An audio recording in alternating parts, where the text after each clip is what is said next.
നമസ്കാരം. മലയാളി വാർത്തയിലേക്ക് സ്വാഗതം.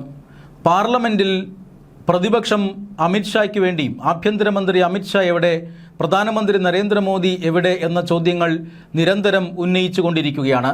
ദില്ലി പ്രക്ഷോഭത്തിനിടയിൽ വിദ്യാർത്ഥികൾക്ക് നേരെ അതിക്രൂരമായ പോലീസ് നടപടിയുണ്ടായെന്നും പെല്ലറ്റ് ഗണ്ണുകളടക്കം ഉപയോഗിക്കപ്പെട്ടുവെന്നുമുള്ള ആരോപണത്തിന്മേൽ അമിത്ഷാ പ്രസ്താവന നടത്തണമെന്നാണ് രാഹുൽ ഗാന്ധിയുടെ നേതൃത്വത്തിൽ പ്രതിപക്ഷം ആവശ്യപ്പെടുന്നത്. ഈ ആവശ്യം ഉന്നയിച്ചുകൊണ്ട് അവർ നിരന്തരമായി സഭ തടസ്സപ്പെടുത്തുകയാണ്. അതുകൊണ്ട് തന്നെ സഭ ഇന്നലത്തേക്ക് പിരിഞ്ഞിരുന്നു. ഇനിയിപ്പോൾ തിങ്കളാഴ്ചയാണ് സഭ സമ്മേളിക്കുക. ആഭ്യന്തരമന്ത്രി അമിത്ഷാ പ്രസ്താവന നടത്താതെ പാർലമെന്റ് നടത്താൻ അനുവദിക്കില്ല എന്ന നിലപാടിലാണ് ഇപ്പോൾ പ്രതിപക്ഷമുള്ളത്.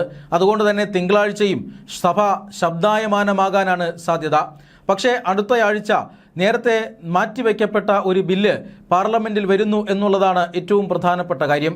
FCRA നിയമ ഭേദഗതി ബില്ലാണ് പാർലമെന്റിന്റെ പരിഗണനയ്ക്ക് വരിക. കേന്ദ്ര ആഭ്യന്തരമന്ത്രി അമിത്ഷാ തന്നെയായിരിക്കും ഈ ബില്ല് അവതരിപ്പിച്ചുകൊണ്ട് ചർച്ചകൾക്ക് തുടക്കം കുറിക്കുക എന്നാണ് മനസ്സിലാക്കാൻ സാധിക്കുന്നത്. അതായത് കഴിഞ്ഞ കുറേ ദിവസങ്ങളായി അമിത്ഷാ പാർലമെന്റ് സമ്മേളനത്തിൽ പങ്കെടുത്തിട്ടില്ല. അദ്ദേഹത്തിൻ്റെ ഓഫീസിലുണ്ട്, പക്ഷേ പാർലമെന്റ് സമ്മേളനത്തിന് വന്നിട്ടില്ല.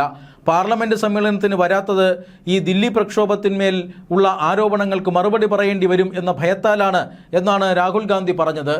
ഈ 30ഓളം വാഹനങ്ങളുടെ അകമ്പടിയോടുകൂടി അമിത്ഷാ പാർലമെന്റിലേക്ക് വരുന്നു. കാറിൽ വിറച്ചിരിക്കുന്നു. എന്നിട്ട് പാർലമെന്റിൽ അദ്ദേഹത്തിൻ്റെ ഓഫീസിൽ പോയി ഒളിച്ചിരിക്കുന്നു. ഇവിടെ സഭയിൽ വന്ന് ജനങ്ങളെ അഭിമുഖീകരിക്കാൻ ഭയമാണ് എന്നൊക്കെയാണ് രാഹുൽ ഗാന്ധി തട്ടിവിട്ടത്. എന്നാൽ അതേ അമിത്ഷാ തന്നെ ഈ അടുത്തയാഴ്ച ഈ ബില്ല് അവതരിപ്പിക്കാനായി ലോക്സഭയിൽ എത്തുന്നു എന്ന വിവരമാണ് കേൾക്കുന്നത്. ഈ ഫോറിൻ കോൺട്രിബ്യൂഷൻ റെഗുലേഷൻ ആക്ട് എന്ന നിയമം കൂടുതൽ സുതാര്യത അടക്കം ഉൾപ്പെടുത്തിക്കൊണ്ട് പരിഷ്കരിക്കാനാണ് കേന്ദ്ര സർക്കാർ ഇപ്പോൾ ശ്രമിക്കുന്നത്. അതായത് വിദേശ സംഭാവനകൾ സ്വീകരിക്കുന്ന ധാരാളം സംഘടനകളും സ്ഥാപനങ്ങളുമെല്ലാം ഇന്ത്യയിലുണ്ട്. ഈ സ്ഥാപനങ്ങളെ നിയന്ത്രിക്കേണ്ടത് അത്യാവശ്യമാണ്. വിദേശ സംഭാവനകൾ ഉപയോഗിച്ചുകൊണ്ട് ഏതെങ്കിലും തരത്തിലുള്ള രാജ്യവിരുദ്ധ പ്രവർത്തനങ്ങൾ നടത്തുന്നുണ്ടോ എന്ന് കേന്ദ്ര സർക്കാർ സസൂക്ഷ്മം നിരീക്ഷിക്കുകയാണ്. അതുകൊണ്ട് തന്നെ FCRA ലൈസൻസ് വിദേശ സംഭാവനകൾ സ്വീകരിക്കുന്ന എല്ലാ സംഘടനകൾക്കും ആവശ്യമാണ്. ആ FCRA നിയമത്തിൻ്റെ അടിസ്ഥാനത്തിലാണ് രാജ്യത്തെ സ്ഥാപനങ്ങൾ വിദേശ സംഭാവന സ്വീകരിക്കുന്നത്. ആ നിയമത്തിലാണ് കൂടുതൽ കടുത്ത നിയന്ത്രണങ്ങൾ കൊണ്ടുവരാൻ കേന്ദ്ര സർക്കാർ ഉദ്ദേശിക്കുന്നത്. അതായത് FCRA ലൈസൻസ് ഉള്ള ഒരു സ്ഥാപനം വിദേശ സംഭാവന സ്വീകരിച്ച് പ്രവർത്തിക്കുമ്പോൾ അതിനകത്ത് ധാരാളം നടപടിക്രമങ്ങളുണ്ട്. നിരവധി റിപ്പോർട്ടുകൾ ഫയൽ ചെയ്യണം, നിരവധി കാര്യങ്ങൾ സർക്കാരിനെ കൂടി ബോധിപ്പിക്കണം. ഇങ്ങനെ ബോധിപ്പിക്കുമ്പോൾ ചട്ടലംഘനം നടന്നു എന്ന് തെളിഞ്ഞാൽ, നിയമലംഘനം നടത്തിയെന്ന് തെളിഞ്ഞാൽ FCRA ലൈസൻസ് റദ്ദാക്കും. ആ FCRA ലൈസൻസ് റദ്ദാക്കി കഴിഞ്ഞാൽ പിന്നെ ഒരു അനന്തര നടപടി ഇപ്പോഴത്തെ നിയമത്തിലില്ല. അതുകൊണ്ട് തന്നെ അനന്തര നടപടിയായി ഈ FCRA ഉപയോഗിച്ചുകൊണ്ട് ഈ സാമ്പത്തികമായ നേട്ടം, വിദേശ സംഭാവന ഉപയോഗിച്ചുകൊണ്ട് രാജ്യത്ത് ഉണ്ടാക്കിയ സ്വത്തുവകകൾ അത് കണ്ടെത്താൻ അധികാരം നൽകുന്ന, കേന്ദ്ര സർക്കാരിന് അധികാരം നൽകുന്ന ഒരു നിയമ ഭേദഗതിയാണ് ഇപ്പോൾ ലോക്സഭയിൽ അവതരിപ്പിക്കാൻ പോകുന്നത്, പാർലമെന്റിൽ അവതരിപ്പിച്ച് പാസ്സാക്കാൻ പോകുന്നത്. ഇത്തരത്തിൽ വിദേശ സംഭാവനയുമായി ബന്ധപ്പെട്ട മേഖലകളിൽ കൂടുതൽ സുതാര്യത ഉറപ്പുവരുത്തുക എന്നതാണ് തങ്ങളുടെ ലക്ഷ്യം എന്നാണ് ഇപ്പോൾ കേന്ദ്ര സർക്കാർ പറയുന്നത്. അതായത് ആർക്കെങ്കിലും നിയമവിരുദ്ധമായി ഈ FCRA അനുശാസിക്കുന്ന ചട്ടങ്ങളൊന്നും അനുസരിക്കാതെ വിദേശ സംഭാവന സ്വീകരിക്കണമെങ്കിൽ FCRA ലൈസൻസ് ആദ്യം കരസ്ഥമാക്കുക, അതിനുശേഷം സംഭാവന മുഴുവൻ സ്വീകരിക്കുക. നമ്മുടെ ലക്ഷ്യം നിറവേറിക്കഴിഞ്ഞാൽ പിന്നീട് ഈ കേന്ദ്ര സർക്കാരിന് കൊടുക്കേണ്ട കണക്കുകളൊന്നും കൊടുക്കാതിരിക്കുക. അങ്ങനെ കൊടുക്കാതിരിക്കുമ്പോൾ FCRA ലൈസൻസ് റദ്ദാക്കപ്പെടും. അത്രമാത്രമാണ് ഇന്നുവരെ നടപടിയായി ഉണ്ടായിരുന്നത്. എന്നാൽ ഇപ്പോൾ ഈ FCRA ലൈസൻസ് റദ്ദാക്കിയാലും ഈ പറയുന്ന നിയമവിരുദ്ധമായി സ്വരൂപിച്ച പണം കൊണ്ട് ഉണ്ടാക്കുന്നതെല്ലാം കണ്ടുകെട്ടാൻ കേന്ദ്ര ഏജൻസികൾക്ക് അധികാരം നൽകുന്ന നിയമ ഭേദഗതിയാണ് വരുന്നത്. ഇതിനെതിരെ വലിയ എതിർപ്പുകൾ നേരത്തെ അനുകൂലിച്ചും പ്രതികൂലിച്ചും ധാരാളം അഭിപ്രായങ്ങളുണ്ട്.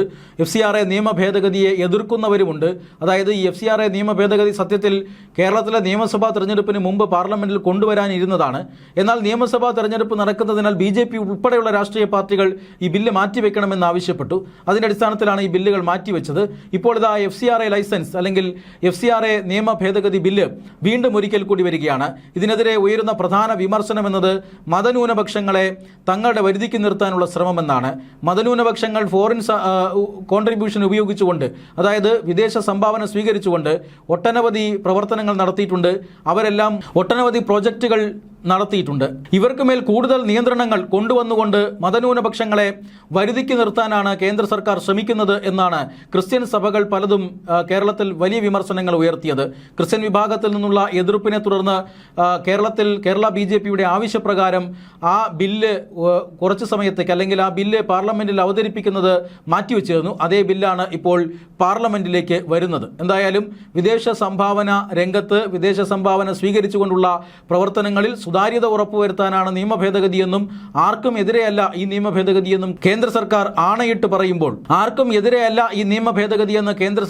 ആണയിട്ട് പറയുമ്പോൾ മതന്യൂനപക്ഷങ്ങളുടെ ഫണ്ട് തട്ടിയെടുക്കാനും മതന്യൂനപക്ഷങ്ങൾ ഉണ്ടാക്കിയെടുത്തിട്ടുള്ള അല്ലെങ്കിൽ ഈ സംഭാവന ഉപയോഗിച്ച് ചെയ്തിട്ടുള്ള സ്വത്തുവകകൾ തട്ടിയെടുക്കാനുമുള്ള ശ്രമത്തിന്റെ ഭാഗമാണ് FCRA നിയമ ഭേദഗതിയെന്നും വിമർശനമുണ്ട്.